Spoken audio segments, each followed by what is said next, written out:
मंदिर जयगनिया विदावतान के अंदर 2-3 जोरदार जयकारे लगाए। जय बोले सालासर बालाजी की, जय बोले वीर तेजाजी महाराज की, जसनाथ जी महाराज की, बाबूजी महाराज की। यहाँ उपस्थित रात की 2:30 बजी है। हमारे महाराज साहब प्रकाश दास जी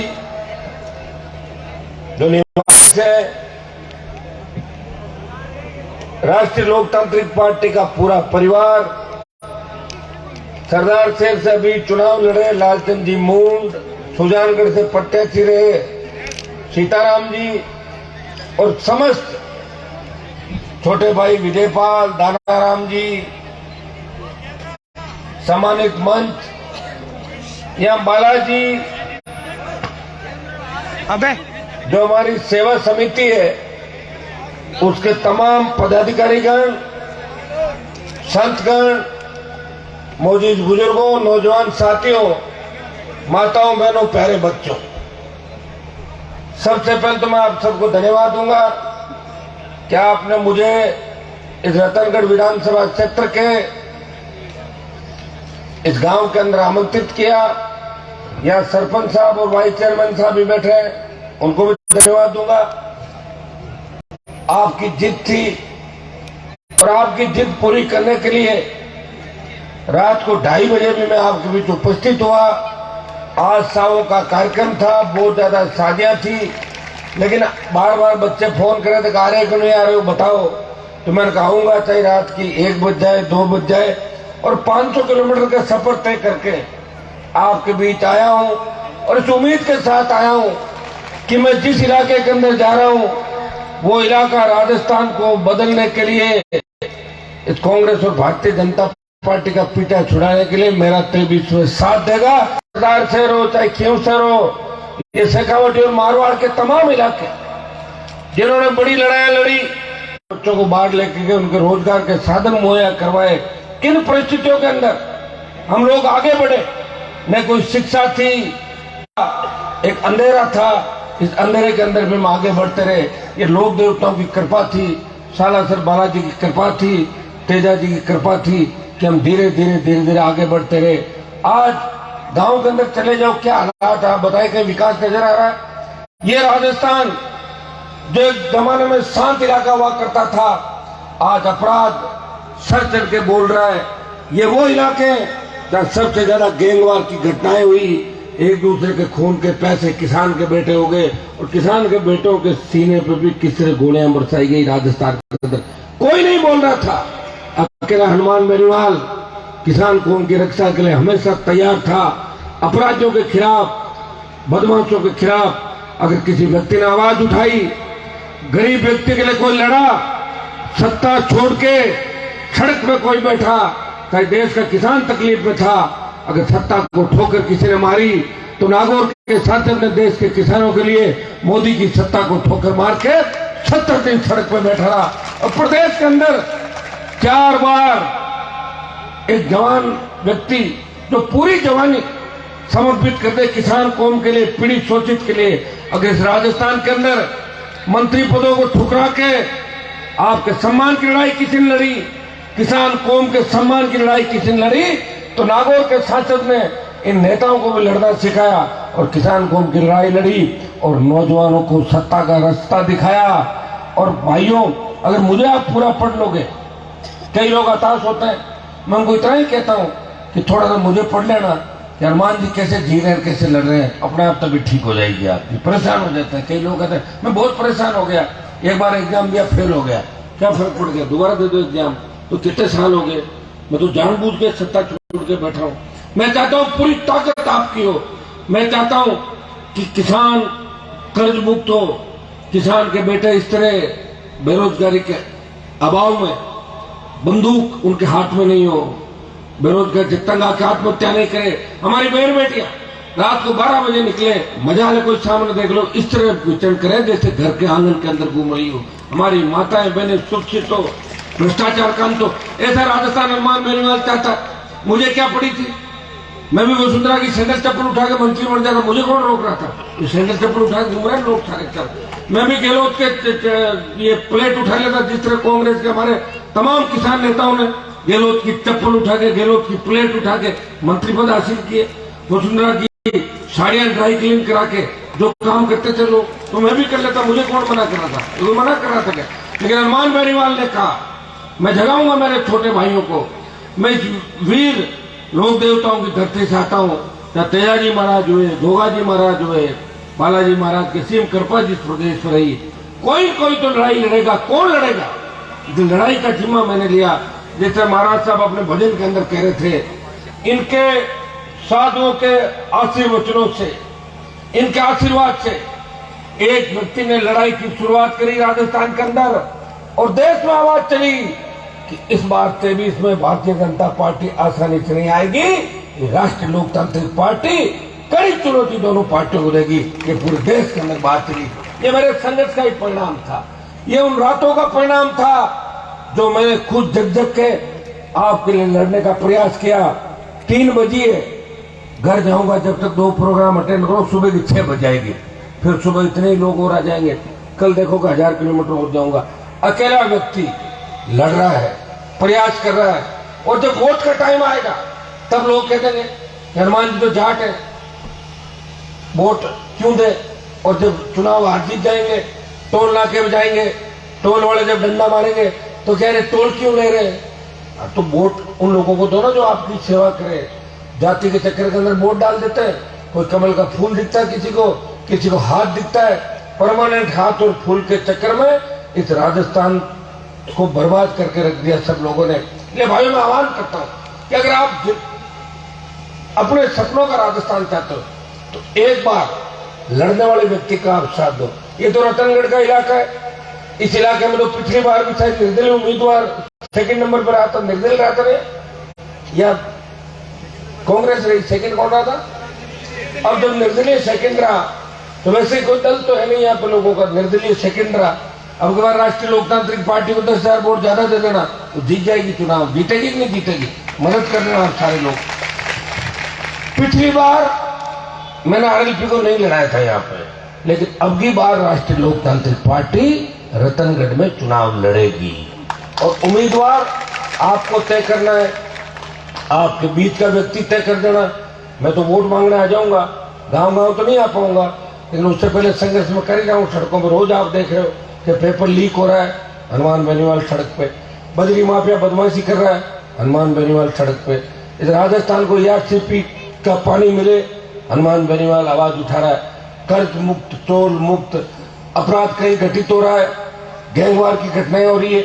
मुझे आप रोज लड़ता हुआ देख रहे हो सड़कों पे, आपके लिए लड़ रहा हूं मैं, मेरे लिए नहीं लड़ रहा हूं। मेरे लिए मुझे लड़ना होता तो पहले ही लड़के आपके जिस तरह चूरू के नेताओं ने, राजस्थान के दूसरे नेताओं ने प्रॉपर्टियां बढ़ाई, मैं भी बढ़ाने था, मुझे कौन मना कर रहा था? और फिर आ जाता 40 साल बाद। कई लोग तो ऐसे कि 40 साल समाज को गलत दिशा में ले जाते हैं और 40 साल बाद अच्छे कुर्ते पजामे पहन के आ जाते हैं, बोले हम अब समाज की सेवा करना चाहते हैं। वो लोग भूल जाते हैं, कई लोग उनके साथ भी हो जाता है। तो हमें इन चीजों का ध्यान रखना है। मैं आज इस अवसर पर इतना ही संदेश आपको दूंगा। आपने जिद करी, मुझे यहाँ बुला लिया, मैं आ गया, मगर वोट के खातिर यहाँ नहीं आया, मुझे पता भी नहीं था, लेकिन आपकी जिद थी कि हनुमान जी को लाना है, और मेरी इच्छा थी कि रतनगढ़ के अंदर भी मुझे जाना है, मेरे भाइयों को मजबूती देनी है। मैं धन्यवाद दूंगा चूरू के सरदार शहर और सुजानगढ़ के तमाम जवानों का कि दोनों उपचुनाव के अंदर दोनों पार्टियों को कड़ी चुनौती दी और दांत खट्टे कर दिए कांग्रेस और भारतीय जनता पार्टी के। इस चूरू जिले के किसान के बेटों है। अब रतनगढ़ भी है, तमाम सीटें, मारवाड़ की 43 सीटें, उसके बाद आपका चूरू शुरू होता है, बीकानेर, हनुमानगढ़, गंगानगर, सीकर, झुंझुनू। जब जयपुर पहुंचते हैं तो 100 के करीब सीट होती है, और थोड़ा सा आगे निकल जाएंगे टोंक से चित्तौड़ की तरफ, अलवर, भरतपुर की तरफ, 150 सीटों पर तो सीधा बाहुल्य है किसानों का। मैं आपको बता दूं कि 2 जातियां जहां आपस में जुड़ जाएगी वही सीट थर्ड फ्रंट की निकल जाएगी। जुड़ना है, एक जाति से सत्ता प्राप्त नहीं होती, एक जाति के साथ दूसरी जाति जुड़ती है। और मैं तो सबके लिए लड़ रहा हूं। आप लोकसभा के अंदर देख लो, शेड्यूल ट्राइब से लेके शेड्यूल कास्ट से लेके ओबीसी से लेके तमाम जातियों के लिए, चाहे ब्राह्मणों को आरक्षण की आवश्यकता पड़ी, हनुमान बेनीवाल ने कहा कि आर्थिक आधार पे ब्राह्मण के बेटे को भी आरक्षण मिलना चाहिए। पैरोकारी राजस्थान के अंदर करी। आप बयान उठा के देखें, अगर पहला बयान किसी का आता है, अगर नौजवानों के हिसाब से कोई व्यक्ति चलता है, जब लोकसभा का चुनाव लड़ा मेरे सामने विकल्प था मैं किधर जाता, मुझे लोकसभा का चुनाव लड़के उन लोगों को हराना था जो 60 साल से नागौर के अंदर कुंडली मार के बैठे हुए थे। तो आप लोगों ने कहा कि मोदी का साथ दो। मैंने पूछा, मैंने साथ दिया। एक सीट पे बीजेपी ने मुझे वोट दिया, 15-16 जगह मैंने प्रचार किया। और जब देश के किसानों के खिलाफ तीनों बिल आए, मोदी की सत्ता छोड़ के सड़क पे आ गया। और सेना को देश में जब ठेके पे दिया, कोई एमपी नहीं बोला देश का। लोग कहते हैं कि हनुमान जी के साथ तो जवान है, वो बच्चों को बिगाड़ रहे हैं। भाइयों में बिगाड़ नहीं रहा हूं, मैं सुधार रहा हूं। जब देश के जवानों को मेरी आवश्यकता पड़ी, जब सेना को ठेके पे दे दिया, तो देश का एकमात्र सांसद जवानों के लड़ने के लिए आया, नागौर का सांसद है, जिसने जोधपुर में 2 लाख जवानों की रैली करके मोदी को चेतावनी दी, प्रधानमंत्री की। अगर सेना को ठेके पे दे दिया, परिणाम भुगतने होंगे। अग्निपथ योजना को वापस देना पड़ेगा। किसानों का आंदोलन का नेतृत्व तो पंजाब हरियाणा ने किया होगा, लेकिन जवानों के आंदोलन का नेतृत्व राजस्थान करेगा। मैं आपको विश्वास दिलाता हूं कि मैं आपके लिए लड़ूंगा। मुझे मेरे लिए नहीं लड़ना, मेरे लिए लड़ता तो पहले ही लड़ लेता। मेरे पिताजी विधायक थे, 8 बार घर के अंदर एमएलए एमपी बन गए हम लोग, 14 चुनाव लड़ लिए, लेकिन सत्ता के खिलाफ रहे, अन्याय के खिलाफ हमेशा लड़ते हुए हम लोगों को आपने देखा होगा, आगे भी हमेशा देखोगे। मैंने राजस्थान के अंदर ऐसे दुर्दांत अपराधी देखे होंगे। मैंने देखा था उन तमाम किसान नेताओं को, जब वो अपराध करते थे तो उनके खिलाफ बोली नहीं निकलती थी, उनकी एक शब्द नहीं बोलते थे। और मुझे और कहते थे, हनुमान जी आप दुश्मन क्यों ले रहे हो, पता नहीं कोई आपको गोली मार देगा। मैंने कहा मरना तो सबको एक दिन है, कौन मरेगा। अभी कोरोना में कितने लोग मर गए, मरे नहीं मरे कोरोना के अंदर, हिसाब किताब था क्या। मोदी जी 50 लाख का इलाज कर गए देश के अंदर, कोरोना के 50 लाख लोग मरे। भाइयों, जब हम लोग जो आपका नेतृत्व करते हैं, अगर हम लोग अपराधियों से छूट गई, अपराधियों से डरने लग जाएंगे, तो फिर आपकी रखवाली कौन करेगा, बताओ मुझे। हम तो वो हैं जो आप पे अगर कोई आपदा है तो सबसे आगे की पंक्ति में खड़े मिलेंगे। मेरे आंदोलन देखे राजस्थान के अंदर, कभी मैंने लाठी गोली नहीं चलवाई जनता के ऊपर।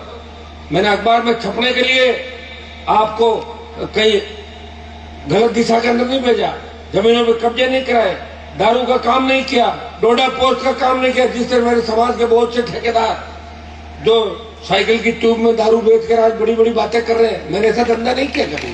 मैं तो हमेशा आपके बीच रहा। और उसी का परिणाम है कि रात की 3 बजे भी आप इंतजार करते हो। ये तो एक नजारा है। जब मैं चुनाव प्रचार के अंदर था, तब आपने सरदार शहर में देखा होगा, अभी आपके नजदीक सरदार शहर था, 2-2 बजे माताएं मैंने इंतजार करती थी, और वो कहती थी कि आप मजबूती रखें, हम बदलाव करेंगे। और मुझे पूरा भरोसा है कि छोटे भाई भगत सिंह की भूमिका के अंदर चलेंगे। माताएं मैंने झांसी की रानी लक्ष्मीबाई की भूमिका के अंदर भ्रष्टाचार का खात्मा करेगी, अपराध का खात्मा करेगी, और नए राजस्थान का उदय होगा। इस राजस्थान की राजनीति के अंदर तीसरा विकल्प आएगा, आपकी खुद की सरकार आएगी, जब डिग्री से पहले रोजगार की गारंटी होगी और कर्ज मुक्त किसान होगा, जब अपराध यहाँ बचेगा नहीं और अपराधी बंगाल की खाड़ी के अंदर भाग जाएंगे राजस्थान छोड़ के। इतना विश्वास मैं आपको दिला सकता हूँ। मैं बड़े भाई के रूप में जिस जाति से आता हूँ, वो आपको बड़े भाई के रूप में लेके चलेगी। आप सबने बुलाया, आमंत्रित किया, मैं आपको इतना विश्वास दिलाता हूँ कि आपके लिए लड़ूंगा। अब लोकसभा चलेगी, विधानसभा चलती, जब मेरे तीनों विधायक आप रोज देखते हो पार्लियामेंट के अंदर, पूरे राजस्थान की लड़ाई अगर कोई व्यक्ति लड़ रहा है। गुरुजी गौ माता की बात कर रहे थे, लंपी बीमारी जब आई तो लंपी का टीका अगर 2019 में इजाद हो जाता, जब बंगाल उड़ीसा में लंपी आई थी, तो भारतीय जनता पार्टी के लोगों ने टीका इजाद ध्यान नहीं किया कि लंपी आ सकती है। अगर उस समय हो जाता, आज लाखों गाय दम नहीं तोड़ती। उस मामले को लेके भी अगर लोकसभा में पहला मामला किसी ने उठाया कि लंपी से गाय की रक्षा कौन करेगा, और विधानसभा में लंपी को मुद्दा बनाया, तो राष्ट्रीय लोकतांत्रिक पार्टी ने लंपी के खिलाफ आवाज उठाई और लंपी प्रभावित किसानों को मुआवजा देने की बात करी। कोरोना प्रभावित जो किसान थे, अनाथ बच्चे थे, उनकी भी मदद कैसे दिल्ली से की जाए, कैसे स्टेट से की जाए। हमेशा अगर सबको साथ लेके सबके हित की बात किसी ने करी तो राष्ट्रीय लोकतांत्रिक पार्टी और नागौर के सांसद ने हमेशा आपको सही दिशा देने का प्रयास किया और उसी का परिणाम है कि ईश्वर की कृपा मेरे ऊपर है। और आप लोग हजारों लाखों की तादाद के अंदर जब भी मैंने हुंकार रैलियां करी, सारे रिकॉर्ड तोड़ दिए। 5 लाख 7 लाख बाड़मेर से लेके तमाम इलाकों के अंदर आपने संदेश दिया कि हनुमान बेनीवाल इस राजस्थान में बदलाव का प्रतीक है। हनुमान बेनीवाल नेता नहीं, एक विचारधारा है। मेरे छोटे भाइयों को आश्वस्त करना चाहता हूं, आप निश्चिंत रहें, आने वाला समय आपका है। लेकिन लोकतंत्र के अंदर वोट से ही बदलाव होता है। लोकतंत्र के अंदर कलम की ताकत हो, अपने लोगों का भला कर दो, और जनता की ताकत हो, सरकार को झुका दो। सरकार को तो झुका देंगे, लेकिन कलम की ताकत जब आएगी तब आपका भला होगा, तब गौ माता का भला होगा, तब प्रदेश का भला होगा, तब जवानों का भला होगा। ये हमारे गुजरात से भाई नरेंद्र और इनकी भी पूरी टीम आई है, बच्चों की, सूरत से तमाम प्रवासी आए, इनको भी धन्यवाद दूंगा कि वहां भी लगे हुए हैं और यहाँ भी अपने इलाके का सब लोग ध्यान रख रहे हैं। हम मिलजुल के नए राजस्थान का निर्माण करेंगे, सबको साथ लेके चलेंगे और साधु संतों के बताए हुए मार्ग पे चल के और नए राजस्थान और नए भारत का निर्माण करेंगे। बहुत बहुत आपको धन्यवाद। जय हिंद। मेरी आवश्यकता जहां भी पड़े याद कर लेना। वैसे तो आपके लिए लड़ रहा हूँ, आसपास लड़ी रहा हूँ, आपके बच्चों के लिए, आपके लिए, किसानों के लिए। जरूरत आपके गांव को पड़ जाए, इलाके को पड़ जाए। ये भाई चेयरमैन साहब बैठे हुए हैं यहाँ पे, उस समय मेरे पास ही आए थे, कोई परेशान कर रहा था ना आपको। एसडीएम में कौन था, कौन से कर रहा था? अरे कलेक्टर साहब, एसडीएम साहब। उसके बाद क्या हुआ? मेरे फोन के बाद छुप गए कि नहीं छुपे? छुप गए थे आपके राजनीति का। मैंने कहा जैसा मन करो, कोई तंग नहीं करेगा। जहाँ मैं बीच में आ जाता हूँ ना, वहाँ प्रशासन पीछे चला जाता है, वो मैं रहता हूँ बीच में। तो ये तो हनुमान बेनीवाल भाई ऐसा है। मैं ये नहीं कहता कानून तोड़ो, लेकिन कानून की आड़ के अंदर अगर कोई बदमाशी करे तो बर्दाश्त नहीं होगा, क्योंकि लोकतंत्र के अंदर सबसे बड़ी ताकत आप लोग हो और यही एहसास हम लोग कराते हैं। आप सबको धन्यवाद। आयोजन करता हूँ धन्यवाद। दोबारा आपके बीच आऊंगा। अभी से तय कर ले कि 23 में रतनगढ़ विधानसभा क्षेत्र के अंदर आप जवानों को मजबूती दिखानी है और हनुमान बेनीवाल और आरएलपी पार्टी को मजबूत करना है। बहुत बहुत आपको